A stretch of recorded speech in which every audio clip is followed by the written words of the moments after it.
le tecnologie ci sono, che poi tra l'altro sono anche molto semplici, perché non ci sono, cioè fare un impianto come quello di Vedelago ha dei costi molto bassi, perché sono dei nastri trasportatori, delle persone che dividono i rifiuti, e poi sapere dove vendere la materia prima, per cui non ci sono grosse tecnologie, è solo una volontà politica, quindi dipende che cosa decide l'amministrazione regionale, provinciale e comunale. Quindi per ogni regione può essere diverso. Certo, in Friuli abbiamo il piano regionale che decide tutto. Se avete esperienza in regione del generatore di Spinbergo, dice qualcosa su. E quello di Trieste, sì, di Trieste, sì, perché l'inceneritore di Spinbergo, tra virgolette, adesso il dottor Mazzi si arrabbia con me, in un certo senso è un male necessario, cioè brucia certe tipologie di rifiuti come gli ospedalieri, che un pochino, insomma, in alcune situazioni serve. Bruciare i rifiuti urbani assolutamente non è necessario, cioè ci sono altre soluzioni, quindi sì, per quello anzi è uno spreco. Non è così semplice però, perché l'impianto di Vedelago può esistere in un contesto industriale in cui viene come dire, ricevuta nell'impianto una grossa quantità di materiale, di rifiuti di lavorazione materiale plastico. All'interno di questa grande quantità di materiale plastico vengono poi viene lavorato ciò che resta dal secondo vaglio del secco indifferenziato. Ciò non toglie per esempio che nell'ambito della nostra provincia sarebbe l'ideale con il numero di insediamenti industriali che abbiamo. Il problema è un problema un po' più grosso, è un problema a livello nazionale. Noi in provincia siamo oltre il 70% di raccolta differenziata, a Napoli sono al 20%, a Ferrara sono al 40%, a Parma saranno al 35%, a Brescia sono al 35%, a Trieste sono al 19%, forse sono arrivati al 20%. Cioè laddove esistono degli inceneritori, lo diceva anche Porcone prima, non si fa la raccolta differenziata, altrimenti cosa bruciano là dentro?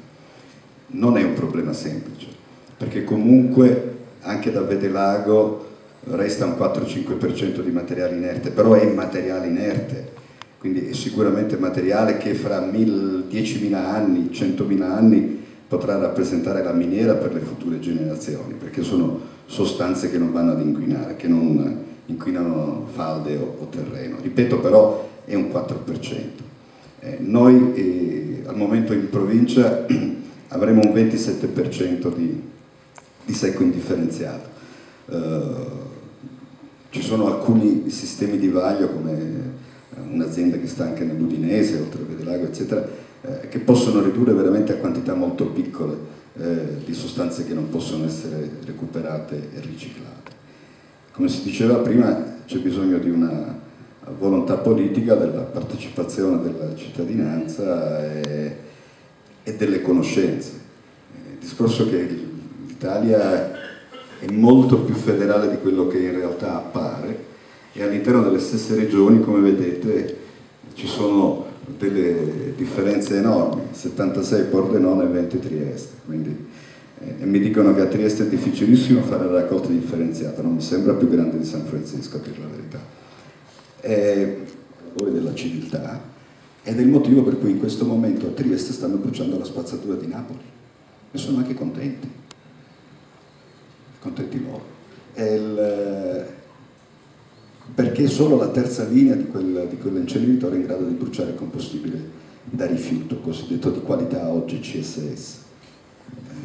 Sono informazioni che non appaiono, che non vengono portate alla conoscenza comune, però è giusto che insomma film indipendenti come questi, che sono sicuramente costati fatica e anche denaro, facciano per quanto possono informazione. In televisione non lo vedrete sicuramente, anche perché si va contro interessi molto forti, molto forti.